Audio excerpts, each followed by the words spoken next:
पिछले एपिसोड में वांग को अचानक से कुछ हो गया था और वो वहीं पर बेहोश हो गई थी। अब इसीलिए हम देखता है कि युहा इस बात से काफी परेशान होता है और इसीलिए उसे कुछ भी समझ में नहीं आता कि अचानक से क्या हो गया। तभी टियानमेन कहता है कि बहुत अजीब बात है कि इसका बॉडी में कोई भी प्रॉब्लम नहीं है और इसीलिए कहीं ऐसा तो नहीं कि इसके स्पिरिचुअल में कोई प्रॉब्लम हो गई। तब इसके बारे में सुनकर युहा को एक चीज के बारे में याद आने लगता है और फिर कहता है कि टीचर ने कहा था कि वांग की स्पिरिचुअल में कोई सीक्रेट स्टोन है। इसीलिए युहा समझ गया था कि अगर सच में इसमें कोई प्रॉब्लम है तो फिर इसमें मास्टर सुवान और बाकी लोग भी कुछ नहीं कर सकते।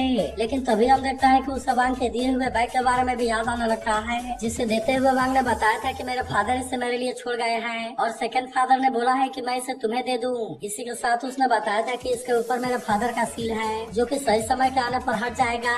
अब इसीलिए इसके बारे में सोचकर युवा भी इस बात से परेशान होने लगता है और कहता है कि कहीं ऐसा तो नहीं कि अंकल न्यू को पहले से इसके बारे में पता था। इसके बाद हम देखता है कि वो इसके अंदर देखने की कोशिश करता है, लेकिन असल में इसके ऊपर सील लगी हुई थी और इसीलिए वो इसे इतना आसानी से नहीं देख पाता।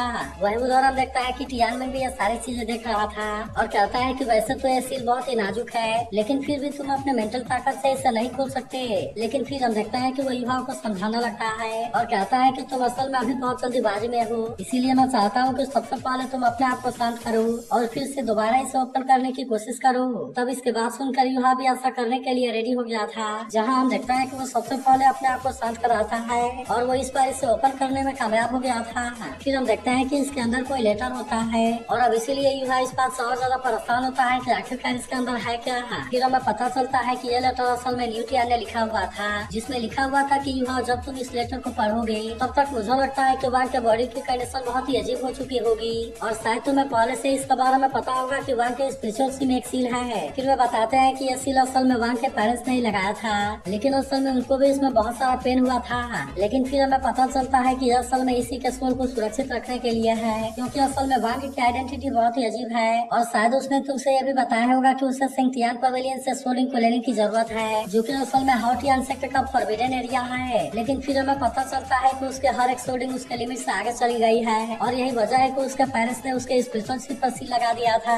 तब इसके बारे में सुनकर युवा को सारी बातें समझ में आने लगती है और वो जान जाता है कि इस वजह से इसका सेकंड सोलिंग 1000 साल वाला सोलिंग है। लेकिन फिर पता चलता है कि वांग ने जब अपने फिफ्थ सोलिंग को लिया था तब इसके वजह से उसकी सील कमजोर हो गई थी और इसीलिए वे भी इसके बारे में कुछ नहीं कर सकते हैं। लेकिन फिर भी वांग के बॉडी को ताकतवर बनाने का एक रास्ता है, जिसकी वजह से उसके बॉडी की एंड्योरेंस काफी बढ़ जाएगी और इस तरह से हम इसके खतरे को कम कर सकते हैं। लेकिन ये चीज असल में इतनी भी आसान नहीं होती, क्योंकि इसके लिए फ्रेश हर्ब की जरूरत होगी और इसका नाम है हार्ट ब्रोकन रेड। लेकिन सबसे बड़ी प्रॉब्लम यह है कि ये क्लास असल में टियानमेन एम्पायर के सनसेट फॉरेस्ट में मिलेगी और ये जिस जगह पर है उसका नाम है आइस एंड फायर आई। अब इसीलिए हम देखता है कि युहा इसे लेने के लिए निकल गया था, लेकिन वहीं हम देखता है कि वांग चू ने भी इसे देख लिया था और इसीलिए वो इसके पीछे आने लगती है। लेकिन इस पर युहा कहता है कि मैं अभी किसी जरूरी काम से बाहर जा रहा हूँ और इसीलिए तुम मेरे वापस आने तक का वेट करो। तब इसके ऐसी बात सुनकर वांग चू पूछती है कि आखिरकार तुम जा कहाँ रहे हो, लेकिन इस पर युहा कहता है कि तुम मुझे अकेला छोड़ दो। लेकिन वहीं हम देखता है कि वांग चू अभी भी मानने वाली नहीं होती और वो फिर से युहा के पीछे आने लगती है। तब इसका वजह से हम देखता है कि युहा इसके ऊपर गुस्सा होने लगता है और कहता है कि तुम मेरी बात क्यों नहीं मान रही हो। लेकिन इस पर वांग चू पूछती है कि आखिरकार हुआ क्या है, क्योंकि तुम्हारा चेहरा पूरी तरह से चेंज हो गया है। जिसके बाद युहा बताता है कि मुझे किसी को बचाना है। तब यह सुनकर वांग चू समझ जाती है कि जरूरी वांग के लिए है, इसीलिए वो कहने लगती है कि मैं इसके बारे में समझ गई, क्योंकि केवल वही है जिसके लिए तुम ये सब कर सकते हो। तब इस पर युहा कहता है कि वांग मेरे लिए बहुत ज्यादा मायने रखती है और इसीलिए मैं उसके लिए कोई भी रिस्क लेने के लिए रेडी हूँ। लेकिन असल में मेरे फ्रेंड्स भी मेरे लिए उतने ही जरूरी है, इसीलिए अगर तुम्हारे ऊपर भी कोई खतरा आ जाए तो भी मैं बिल्कुल ऐसा ही करूंगा। जिसके बाद हम देखता है कि वांग चू इस बात से काफी इम्प्रेस हो गई थी और फिर वो युवा से कहती है कि मैं भी तुम्हारे साथ में चलूंगी और क्या तुमने नहीं कहा था कि मैं तुम्हारी टीममेट हूँ। जिसके बाद हम देखता है कि युवा भी इसके बात मानने के लिए रेडी हो गया था और अब इसीलिए वे दोनों एक साथ में यहाँ से निकल जाते हैं। लेकिन वही उदाहरण देखता है कि हाउटियान सेक्टर में भी कोई पावर एक्टिवेट होने लगती है, जिसे देखते ही न्यूटियान और टाइटियान इस बात से काफी अलर्ट हो गए थे। जहाँ न्यूटियान कहने लगता है कि बैग के ऊपर से सील हट गई है और इसीलिए ऐसा लगता है कि युवा काफी तेजी से ग्रो कर रहा है। लेकिन वही उदाहरण देखता है कि टाइटियान इस बात से परेशान होने लगा था और कहता है कि अभी तो उसके पास में उतनी हाई कल्टीवेशन नहीं है और इसीलिए क्या वहाँ पर जाना उसके लिए खतरनाक नहीं है। तब इस पर न्यूटियान कहता है कि वहाँ से पीछे मुड़ने का कोई रास्ता नहीं है, जबकि वही उधर युवा ने बैग को भी अनलॉक कर दिया है, जिसका सीधा मतलब है कि अब उसे टेस्ट को देना होगा। और ये बात भी पूरी तरह से सही है कि केवल युवा ही वांग के लिए ये सब कर सकता है। वही उदाहरण देखता है कि उनको फ्लाई करते हुए काफी टाइम हो गया था, इसीलिए वांग चू कहने बताती है कि हम तो पूरा रात से फ्लाई कर रहे हैं, इसीलिए क्या तुम बता सकते हो कि आखिरकार हमें जाना कहाँ पर है। तब इस पर युहा भी इसको बता देता है कि तियानु ने पैर, मगर वही उदाहरण देखता है कि वांग अभी भी होश में नहीं आई थी,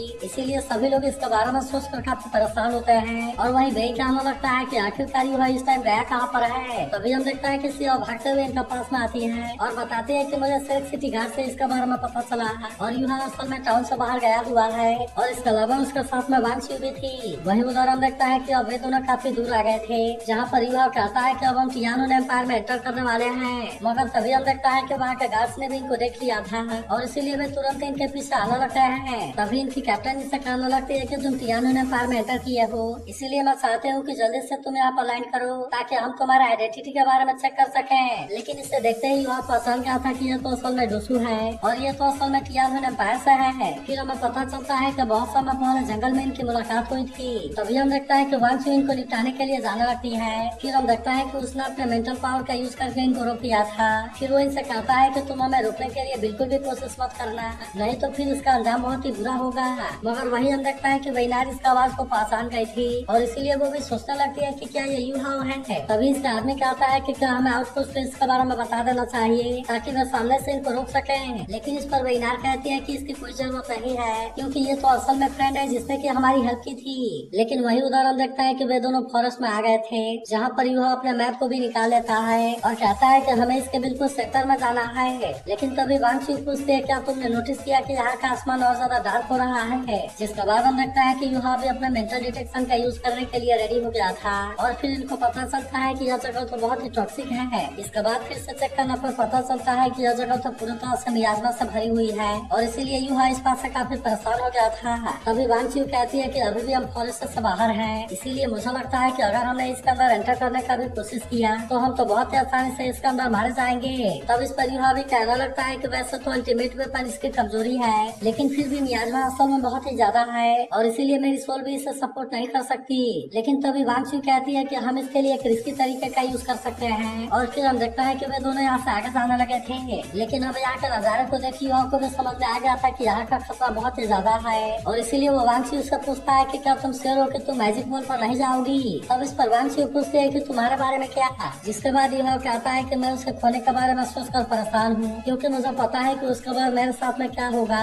और फिर वो कहता है कि उसके बिना तो मेरी पूरी दुनिया ही खत्म हो जाएगी और मेरे दिल में कोई भी लाइफ नहीं बचेगी। अब इसीलिए वो कहता है कि मैंने इसके बारे में बहुत बार सोचा और फिर पता चला कि उसकी लाइफ मुझसे भी ज्यादा इम्पोर्टेंट है और इसीलिए मैं उसके लिए अपनी जान देने के लिए भी रेडी हूँ। तब इसके ऐसी बात सुनकर वांग चू कहती है कि तुम तो बहुत बड़े फूल हो और इसीलिए मैं भी तुम जैसे फूल को ऐसे ही नहीं मरने दूंगी। जिसके बाद हम देखता है कि युहा ने अपने सोल गाइड को रेडी कर लिया था और फिर वो इसमें से एक मिसाइल को लॉन्च कर देता है। अब इसका वजह से हम देखता है कि सेंटर में पहुंचने के लिए एक रास्ता बन गया था और इसीलिए वे दोनों इसी का यूज करते हुए आगे की तरफ जाने लगते हैं। लेकिन अभी भी डर था कि ये गैप बहुत ही जल्द भर जाएगा क्योंकि यहाँ की मियाजमा बहुत ही घनी होती है। तभी हम देखता है कि युहा अपने मैजिकल बॉल का यूज करने के लिए रेडी हो जाता है। लेकिन अभी भी हम देखता है कि मियाजमा का सामना कर पाना इतना आसान बात नहीं होता क्योंकि इसका वजह से मैजिकल बॉल में भी क्रैक आने लगे थे। मगर अभी भी हम देखता है कि युहा इतना आसानी से हार मानने वाला नहीं होता और इसीलिए वो आगे की तरफ जाता रहता है। लेकिन तभी हम देखता है कि युहा की पावर खत्म होने लगी थी, इसीलिए हम देखता है कि वांग चू तुरंत ही अपने पावर का यूज करने लगती है और अब इस तरह से वे यहाँ से आगे की तरफ जाने लगे थे।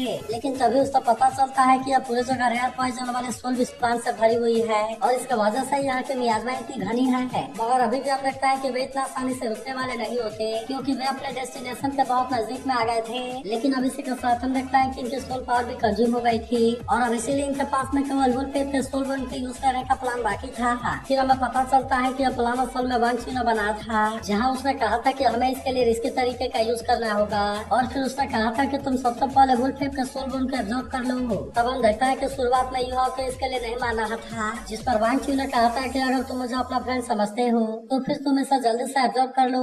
अब इसीलिए हम देखता है कि युवा भी इसके सोल बन के स्किल का यूज करता है और इस तरह से वे इसे चिरते हुए अंदर आने में कामयाब हो गए थे। जिसके बाद हम देखता है कि युवा इस बात से काफी खुश हो गया था और कहता है कि आखिरकार हम इसमें कामयाब हो गए हैं। लेकिन वहीं अब हम देखता है कि इनके सामने एक बहुत ही शानदार नजारा था और इसीलिए वे इसे देख पूरी तरह से हैरान हो गए थे। वही उदाहरण देखता है कि आइस और फायर आई बिल्कुल इनके सामने ही होती है, जिसमें से कि आधे में आइस वाला पानी भरा हुआ था जबकि बाकी के आधे में हॉट वाली पानी होती है। अब इसीलिए युवा भी समझ गया था कि वो बिल्कुल सही जगह पर आया है और फिर कहता है कि ये 3 ट्रेजर बेसिन स्टोर में से एक है। लेकिन लेकिन इसी के साथ हम देखता है कि यह जगह काफी खतरनाक भी होती है, क्योंकि यहाँ के लाइफ के स्ट्रॉन्ग ब्रेथ की वजह से ज्यादातर प्लांट असल में प्लांट बेस वाले सोल बेस में चेंज हो गए थे। वही उदाहरण देखते हैं कि वांग चू भी इस बात से काफी हैरान हो गई थी और वही से बड़े ध्यान से देखने लगते हैं। तब इसी भी हम देखता है कि इन पर फायरबॉल से अटैक होने वाला था, लेकिन फिर भी युहा ने इसे सही समय पर नोटिस कर लिया था और इसीलिए वो इस अटैक से बहुत आसानी से बच जाते हैं। लेकिन अब इसका वजह से हम देखता है कि वे काफी परेशान हो गए थे, क्योंकि अब इनके सामने ही कोई पावर जनरेट होने लगती है, जहाँ पर हम देखता है कि ये असल में कोई प्लांट ही होती है और कहने लगती है कि आइस फायर के आई में आने की तुम्हारी हिम्मत कैसे हो गई। तब इसे देख वांग चू कहती है कि ये तो इंसान का जैसा बात कर रही है और इसीलिए ऐसा लगता है कि कम से कम 1 लाख साल की जरूर होगी। लेकिन इस पर वो कहने लगती है कि मैं असल में 1 लाख साल बाद सोल बेस नहीं हूँ, बल्कि ये चीज असल में केवल आइस फायर आई के नरिशमेंट की वजह से है, क्योंकि यहाँ के 1 दिन के ग्रोथ बाहर के 10 दिन के ग्रोथ का बराबर है और इसीलिए भले ही मैं केवल 10,000 साल की हूँ, लेकिन फिर भी मेरी ताकत 1 लाख साल के बराबर हो चुकी है। तभी युहा कहने लगता है कि सीनियर, मैं यहाँ पर किसी गलत इरादे से नहीं आया हूँ, बल्कि मैं यहाँ पर किसी को बचाने के लिए आया हूँ। लेकिन हम देखता है कि वो इन पर यकीन करने के लिए बिल्कुल भी रेडी नहीं होती और वो अपने पावर का यूज करके अटैक करना शुरू कर देती है। लेकिन तभी अचानक से हम देखता है कि ये प्लांट एक लड़की के रूप में चेंज होने लगती है और अब इस तरह से वो एक फायर गर्ल बन गई थी। लेकिन वहीं हम देखता है कि वे दोनों भी इसका सामना करने के लिए रेडी हो गए थे, इसीलिए फायर गर्ल जैसे इन पर अटैक करने के लिए आती है, हम देखता है कि युहा अपने आइस पावर का यूज करके इसे रोकता है, लेकिन वह असल में इसका पावर को बहुत आसानी से ब्रेक कर देती है। लेकिन फिर भी हम देखता है कि युहा ने अपने आप को इसके अटैक से बचा लिया था और फिर वे दोनों एक साथ में इस पर अटैक करने के लिए आते हैं। लेकिन हम देखता है कि फायर गर्ल भी अपने आप को इनके अटैक से बहुत आसानी से बचा लेती है और इसी के साथ उसने इन पर अटैक भी कर दिया था। लेकिन अभी भी हम देखता है कि वे इतना आसानी से हार मानने वाले नहीं होते, इसीलिए युहा ने अपने सोल गाइड वेपन का यूज करके इस पर अटैक कर दिया था, जहाँ पर हम देखता है कि उसके बॉडी के कई टुकड़े हो जाते हैं। लेकिन तभी हम देखता है कि उसकी बॉडी फिर से अपने आप ही रिजनरेट हो जाती है, इसीलिए वांग चू इस बात से काफी परेशान हो गई थी और वो जान जाते हैं कि इस तरह से इसे मार पाना इतना आसान नहीं है। लेकिन वही उदाहरण देखता है कि फायर गर्ल काफी गुस्सा हो गई थी और अब इसीलिए वो फिर से अपने पावर का यूज करके इन पर अटैक करने के लिए रेडी होने लगती है। मगर अभी भी हम देखता है कि वे इतना आसानी से हार मानने वाले नहीं होते और इसीलिए वे फिर से अपने पावर का यूज करके अटैक करने के लिए चले जाते हैं। लेकिन वहीं हम देखता है कि फायर गर्ल की पावर भी इनसे ज्यादा कम नहीं होती और इसीलिए हम देखता है कि वो अकेले इनके ऊपर भारी पड़ रही थी। लेकिन अभी भी हम देखता है कि वे इतना आसानी से हार मानने वाले नहीं होते और यह कहने लगता है कि इसके पास में बहुत ही हाई टेम्परेचर है और यही वजह है कि हम इसके साथ में क्लोज रेंज वाली फाइट नहीं कर सकते। अब इसीलिए हम देखता है कि वो स्नो गर्ल के पावर का यूज करके इसके टेम्परेचर को कम करने का डिसाइड करता है और फिर उसके बाद में इसके साथ में फाइट करेंगे। जिसके बाद हम देखता है कि स्नो गर्ल भी इसके लिए पूरी तरह से रेडी हो गई थी और अब इसीलिए वो अपने आइस पावर का यूज करके इसे रोकने लगते हैं। जिसके बाद हम देखता है कि फायर गर्ल अब इसके सामने थोड़ी सी कमजोर पड़ने लगती है और कहती है कि आइस पर तो सच में काफी पावरफुल है। इसके बाद हम देखता है कि अब इसका वेपन भी फ्रीज होने लगा था, इसीलिए वांग चू को इस पर अटैक करने के लिए बहुत अच्छा चांस मिल जाता है और फिर हम देखता है कि वो तुरंत इसे मारने के लिए इस पर अटैक भी कर देती है। लेकिन अभी भी हम देखता है कि उसकी फ्लेम पहले से और ज्यादा ताकतवर हो गई थी और इसीलिए युहा इस बात से काफी हैरान होता है।